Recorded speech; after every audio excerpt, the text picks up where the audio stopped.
Good afternoon, everyone.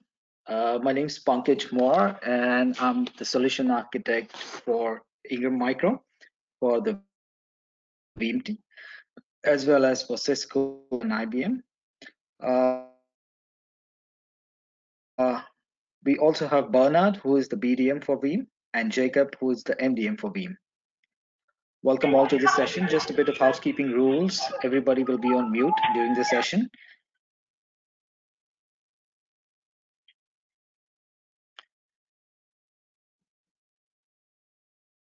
And if you have any queries or questions, you can post it in the chat. If you're not able to get back during the session, we'll definitely get back to you after the session. Here's the Ingram Dream Team for Veeam. That's Bernard, a business development manager, and that's just a picture to go ahead and add to the names. And that's Jacob, that's a business development manager for the VCSP rental licenses. Bernard is for the perpetual and the subscription licensing. I'm Pankaj Moore, I'm the solution architect for Veeam. And we also have Christina, who is the Veeam product manager. The agenda for today is the Veeam backup and replication V11. What are the new features that it has? Veeam backup for Office 365 version 5, the new feature that it adds. And if we get time, we'll go through the K10 as well. So the Veeam backup and the replication V11, it's kind of a 4-in-1 solution which combines the storage, snapshot, replication, and wait a minute, yes, that's continuous data protection, which we have been waiting for a long time. It also has 150 plus enhancements. We are going to look at the most important ones, which are related to the powerful backup, cloud security, and automation, not all of them. So the V11 has these 5 most important features, and they are all included in the licensing. We'll go through the licensing as well later.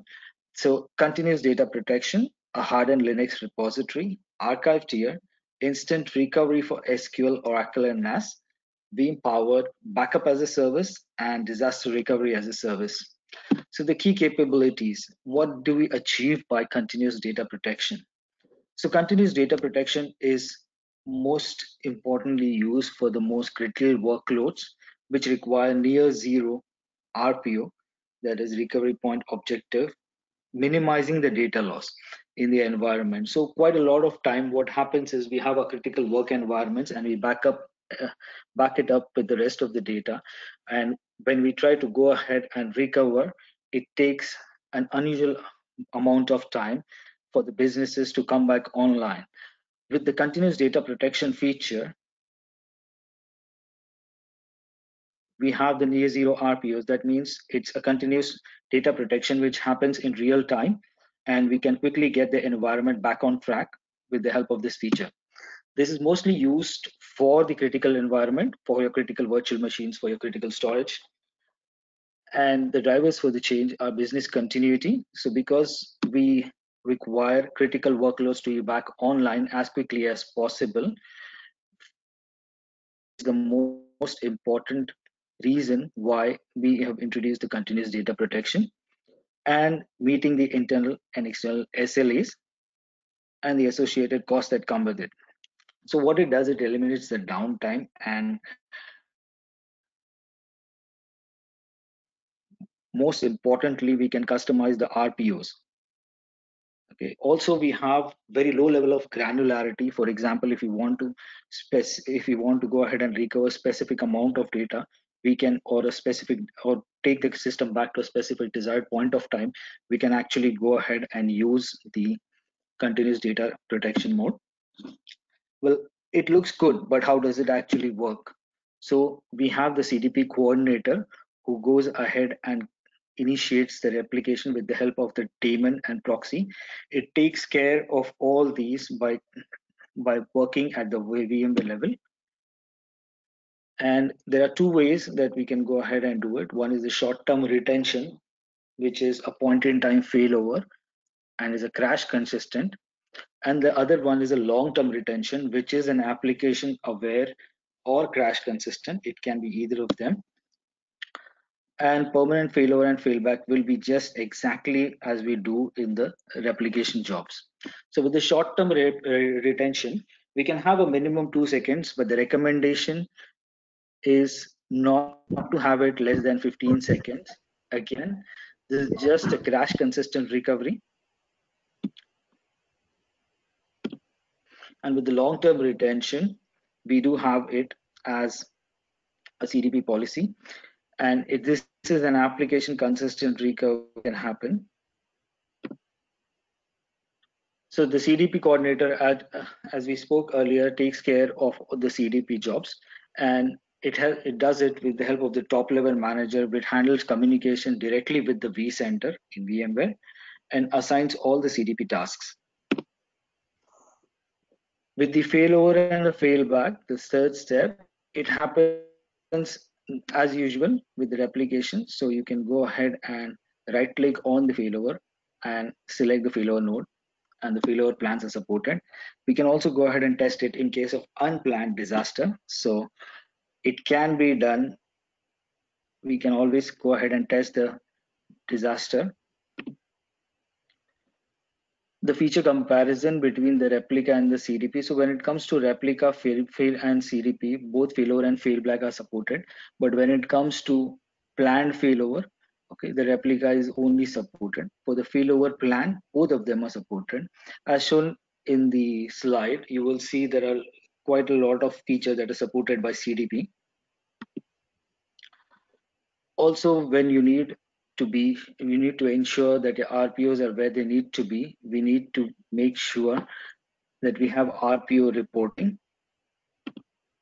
So these are the kind of examples which are there when it comes to reports. So we can have errors, warnings, as well as successfully reporting of your RPOs. We can set it in the RPO reporting as follows. So we can mark a job as warning or mark a job as error, depending on the time we want to set it for. So if the RPO exceeds by 2 seconds, we can just set it as a warning, or if it exceeds by not 3, maybe 5 seconds, we can set it as an error as well. So when to use the CDP, as mentioned earlier, we are going to use the CDP for most critical workloads needing the lowest RTO and RPO. It will most probably be the top 5% of the critical jobs that we need. And we'll use it instead of the VM replication and instead of the asynchronous storage replication, because this is how the continuous data replication takes place. It will be kind of a synchronous replication. Design suggestions, these could be changed, but with the V11, the target writes cannot be throttled, and we need to use dedicated data store for it. The MTUs is 9,000.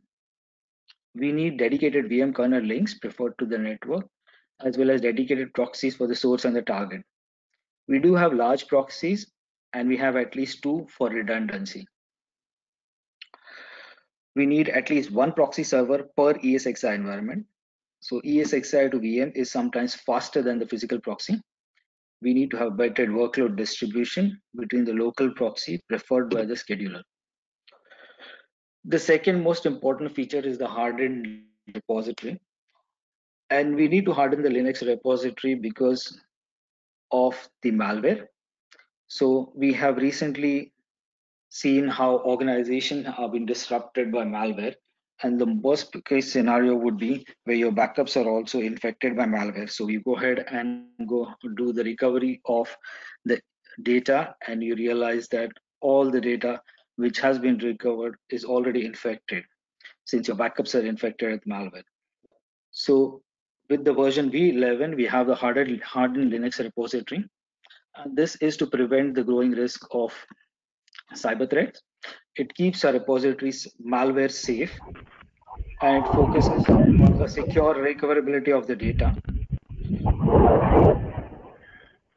It also uses the XFS pass block cloning. And what is the most important point is how we go ahead and achieve it. So we need a hardened Linux repository because we need malware safe repositories. And if set up properly, it provides insider protection. As shown in the screenshot below, you can see that the backups cannot be deleted. So most of the time when malwares take control of our data, they go ahead and delete our data, or can encrypt or decrypt our data, which is blocked because we use the immutable flag in Linux. what we achieve by this is it denies the deletion of a backup for a specific period of time. So while setting it, we can actually go ahead and set it as shown in the screenshot. We have to use an on-run account, and we always have to use an XFS on Linux to leverage the Linux cloning feature. So when we go ahead and use this and we select the repository, we can go ahead and make as you see in the screenshot, we are making it to 30 days of immutable backups. When we go ahead and do that, we actually go ahead and ensure that we are making the backups immutable. That means nobody can delete them or go ahead and encrypt or decrypt them. Now, immutability is for all stages. For the scale out backup repository, we have multiple stages. It can be the performance tier, it can be the capacity tier, or it can be the archive tier. Okay, but we have the immutability from the start to the finish. Also, it is policy based, transparent, space sufficient, self sufficient, and no extra cost. So that's the best way to go ahead and create a secure backup from malware. The third most important feature is the archive tier. So when it comes to archive tier, archiving basically is for long-term retention, and it can be done on premise and off premise. What Veeam has introduced is the object storage for archiving, which goes in line with the cloud objective that we are trying to achieve. So Amazon S3 Glacier is the cloud object storage for Amazon, the Glacier, and the Azure Archive Cold Storage is the object storage for Microsoft Cloud. The reason for this is we need long-term archival, and there's a complex backup lifecycle. Also, we need to reduce the cost of the long-term archiving. And earlier we used to have physical tape management where we used to take our backups on tape and then move the backup tapes to a separate offsite location. So that life cycle was pretty tedious as well as complicated. We need to remove that kind of a life cycle. It should be done on a policy based management, and it should be done intelligently, whether we need to have our data into the performance capacity or archive tier. Okay. Also, after a specific point of time, what Glacier and Azure Blob provides is archiving from hot to cold storage. For example, if you have to implement policies like HIPAA healthcare policies or SOX, wherein you need to retain the data for an amount of 7 years, then you need not have it ready all the time for recovery. So you can move it from a hot archiving to a cold archiving tier, so that it is not it is rarely used, but for the purposes of the policy and for the purpose of the compliance, we need to store it for the specific amount of time on a cold tier. Also, we have support for Google Cloud Storage as well as IBM Cloud. Now, this kind of cold storage archiving is sometimes known as write once or almost never read it. So that's what happens when we move the data from the performance tier to the capacity tier and then go ahead and archive it into the cloud, say Amazon S3 Glacier or Microsoft Azure Blob storage archive tier. It is cost optimized and it saves a lot of space on the production environment or your primary storage space, which has very low cost. So adding archive tier to the scale out backup repository. So all you have to do is to select a new archive tier. We can go ahead and select the Amazon Glacier as we are doing it here and move the data to the archive tier. So archive backups only if remaining retention time is above the minimal storage period. So for archiving the data or moving the data to the archive tier, okay, what we need is a temporary proxy that converts everything to large objects. One temporary proxy per backup chain, up to 64 per default. we need to remove the data from the capacity tier, and we also need independent full or dedupe block clone backups. So that's how we move from the capacity tier to the archive tier. Some common queries that we have is, can we directly move from the performance to the archive tier? Well, the answer is no, because you need to move from the performance to the capacity and then go ahead and archive the data. We'll see most of the common questions that are being asked. Restoring from the archive tier, AWS. So it will depend on how the data is stored. So if it's AWS, it provides 3 options for recovering from the archive tier. The first option is expedited, which provides you the data typically within 1 to 5 minutes. So with AWS, it is more flexible to retrieve the data when it is stored in the archive tier. Okay, and when the second option is the standard tier. The standard recovery is from the archive tier. The standard retrieval will take 3 to 5 hours. And if you have bulk recovery that you want to do, okay, or the time is not as important as it is, then we can also go ahead and do the bulk retrieval option, which is the lowest cost option, but it takes around 5 to 12 hours. So this is just for AWS. For Azure, we have different options again, and the data retrieval time is up to 15 hours. Okay, so the highest priority is data retrieval, maybe within an hour, it's not guaranteed. And the standard priority is that it will be retrieved between 1 to 15 hours. Okay, AWS and Azure storage costs is just a cost comparison when it comes to storing the data on cold storage, okay, and the minimum amount of days that is required.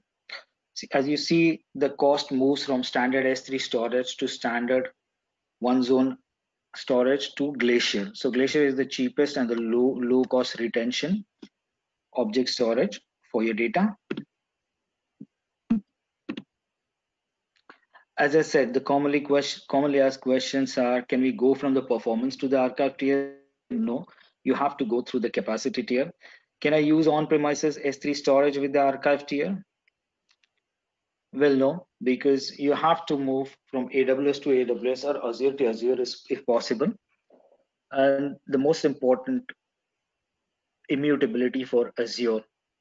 So that can only be supported as soon as Microsoft supports the object log. It is on the roadmap at this point of time, but as soon as they do support it, yes, there will be immutability for Azure as well as you have in the Linux environment. With the instant recovery feature, we achieve the lowest recovery time objective for SQL databases as well as Oracle databases, and for instant VM recovery from the NAS environment. So most of the time you lose a lot of VMs when it's on the NAS share, and it's very challenging for the RTO. And now whenever a share is down, it affects all the users who are using the share. So a seamless recovery is provided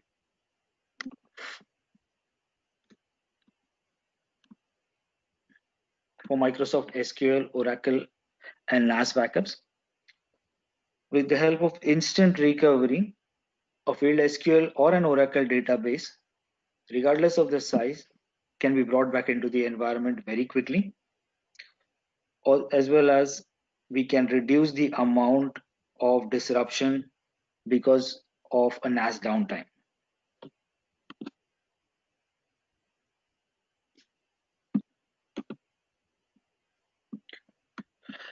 So let's check it out, why it is required.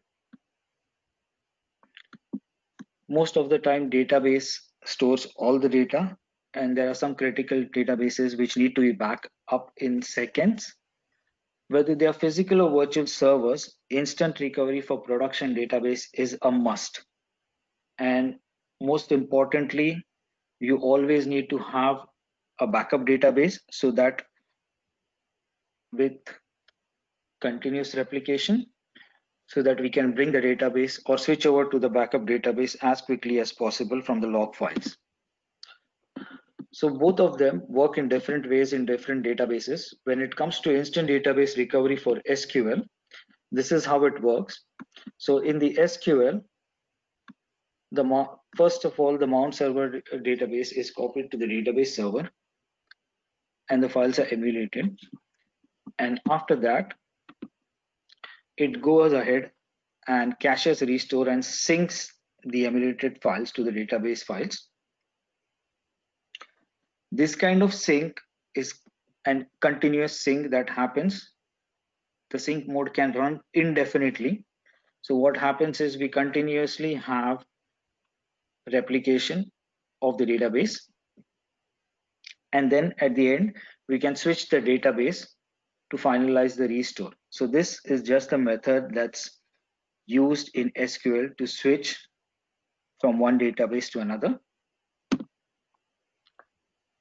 And how the switch works is shown below in the slide.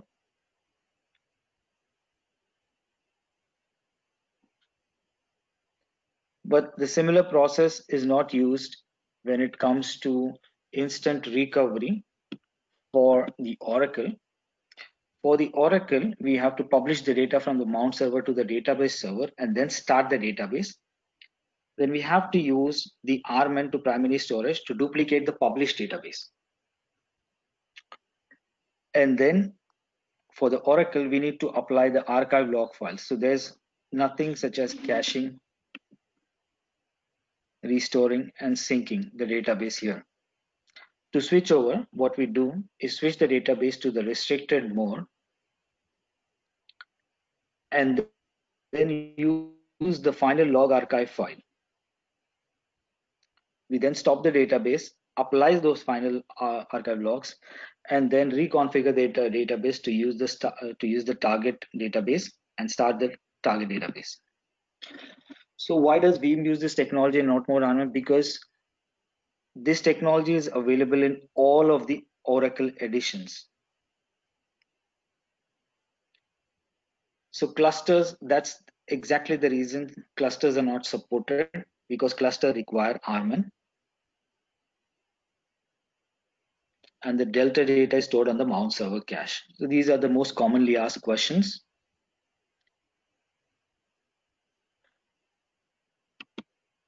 And that's how we go ahead and recover the Oracle database. That's the instant recovery for the Oracle database. For the instant NAS recovery, why do we actually need the NAS recovery? Because Grant uses the ability to access files fast after disaster. So whenever a share goes down, it automatically publishes the SMB shares instantly. And we have the instant file recovery or share recovery in the NAS.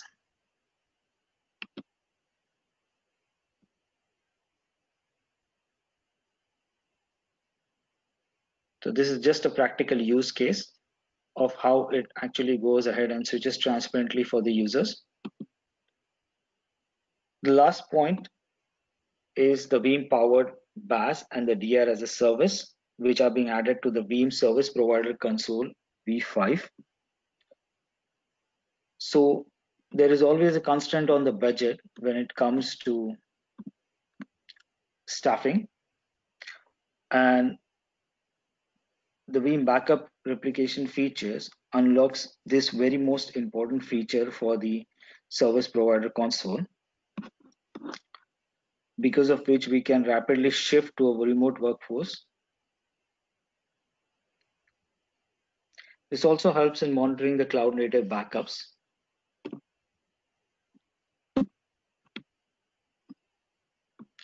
As you see in this picture, the Veeam Service Provider Console, it's a free Veeam Service Provider Console, and it provides Cloud Connect.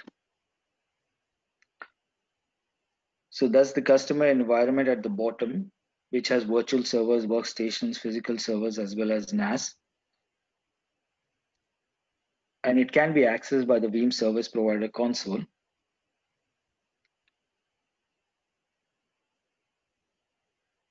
And with the help of Cloud Connect, the VMware connector, it can go ahead and take the backup and protect it with Veeam in the managed cloud environment.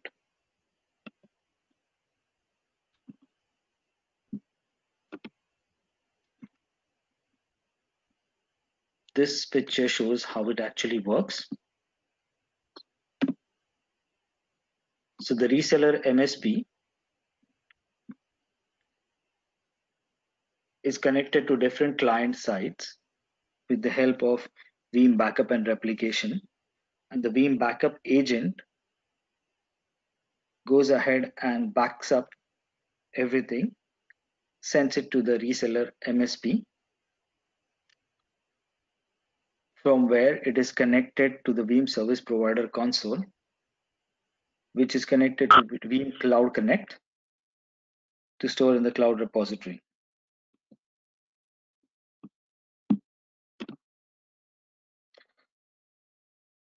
Now, 7 critical reasons why we need to back up Office 365. This is very important when it comes to Microsoft Office. The biggest misconception that we have is that Microsoft takes care of all the backups.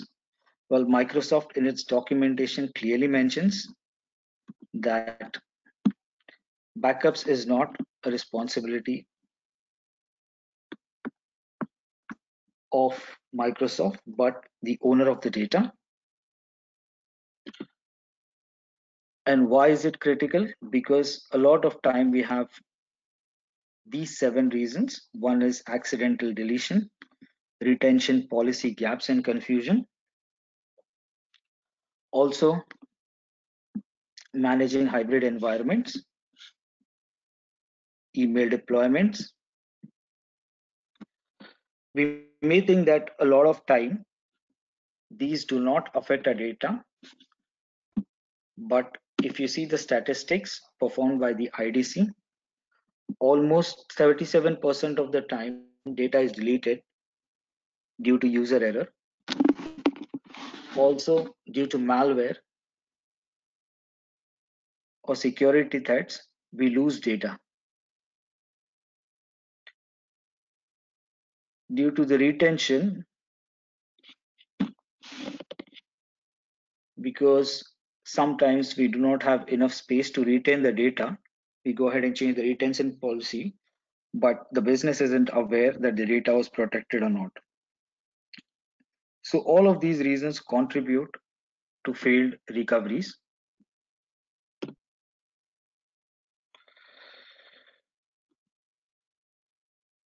And Teams, what we think all the time when we use Teams is that data is being backed up, but it isn't.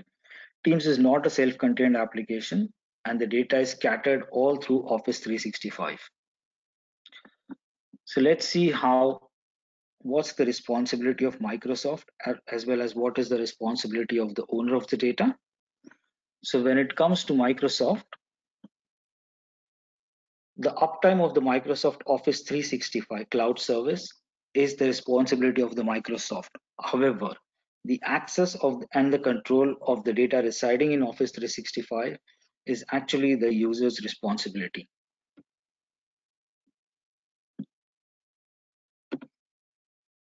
The Office 365 data replication, DC to DC, is the responsibility of Microsoft, whereas the copy of your data in a different location, that is the Office 365 backup, is the responsibility of the owner.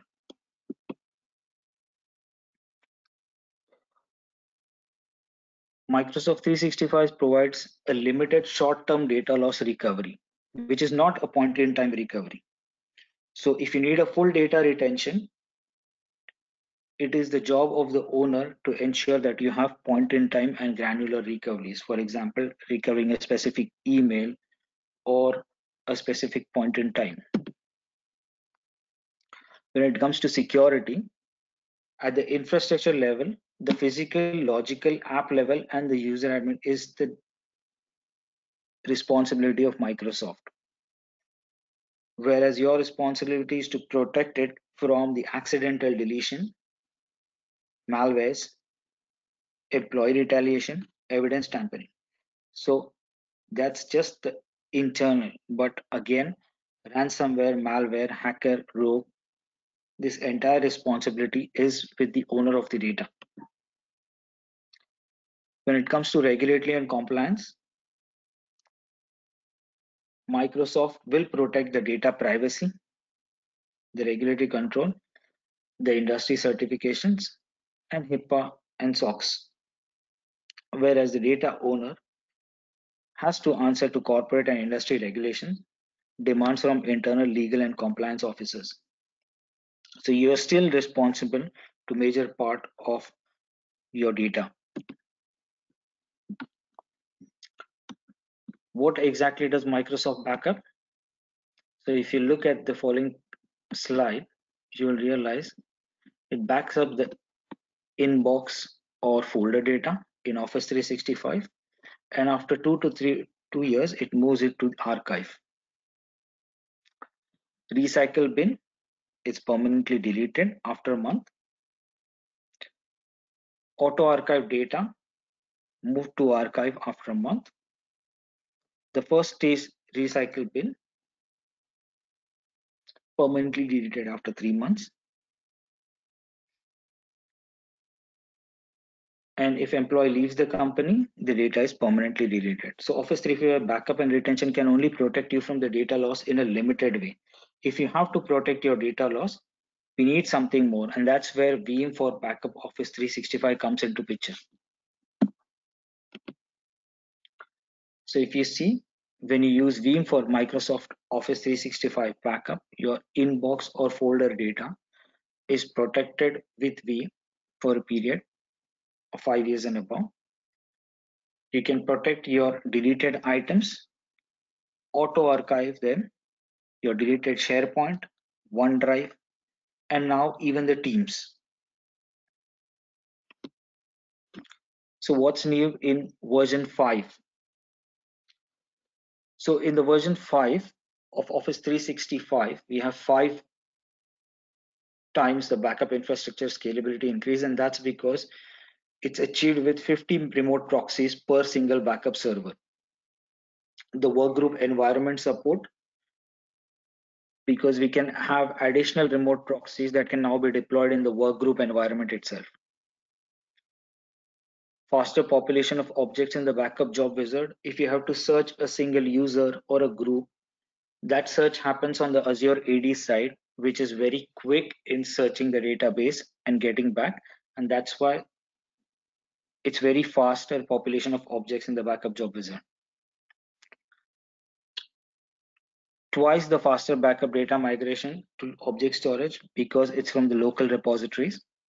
Then we have faster SharePoint and OneDrive restores because the version 5 has optimized the RESTful API calls. Improved speed of export to PST. Most of the BAS and the DR vendors won't be able to provide this. There's an improved speed because now we have parallel processing of mailbox folders. Thousands of backup repositories, OneDrive accounts, and Exchange items. They can be retrieved within seconds because of the optimized RESTful API calls and the PowerShell commandlets. Faster backup and more efficient digesting of massive SharePoint online sites, because what it does is it can now do parallel processing of individual lists, and whenever there is an error or failed items within the list, it is handled much more efficient manner. Purpose-built Teams backup. So now we have full control and protection over our Teams data, including entire team specific channels and settings. Faster and easier recovery. So now we have industry-leading restore options with the power of Veeam Explorer for Microsoft Teams. And it also helps in the granular searches across Teams components for seamless governance and compliance. To conclude, with the new architectural changes, the following enhancements were delivered. You have the ability to browse the UI for over 100,000 objects simultaneously.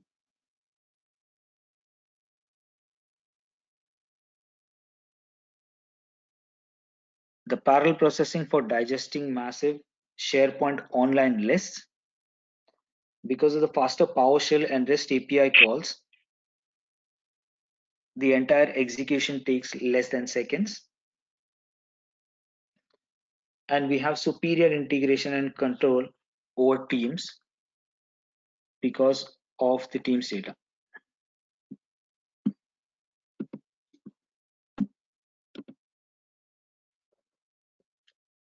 So these are the Ingram Micro Veeam promotions that are going on for the Veeam Perpetual and the subscription licenses.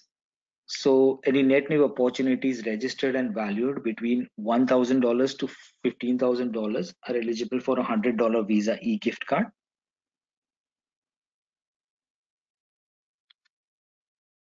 Anything $15,000 or higher are eligible for a $200 Visa e-gift card. And for the Veeam backup for Microsoft Office 365 VBO licenses, you can earn an additional $100 Visa e-gift card. For the Veeam rental licenses as well, we are running the promotion.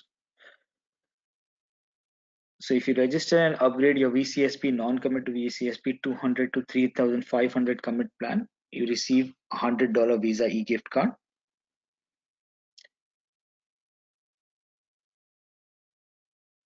If it's from $5,000 to $100,000 commit plan, you receive a $200 Visa e-gift card.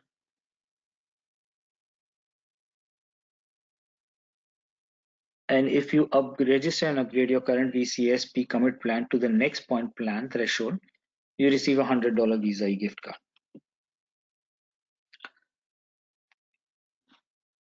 So that's about it for today's presentation. If you have any queries or questions, please post them in the chat.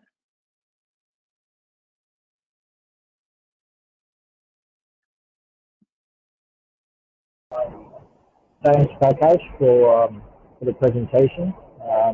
Hi everyone, my name is Bernard. I'm doing video and editing reminder. So if you've got any questions, feel free to reach out to myself or Pankaj or Jacob or the rest of the team, and we'll be happy to assist.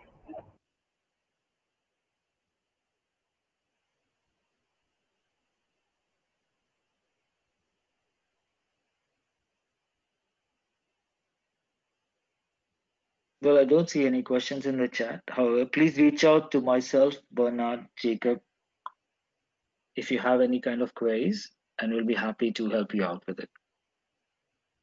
Thank you guys for joining the webinar. Have a wonderful day ahead.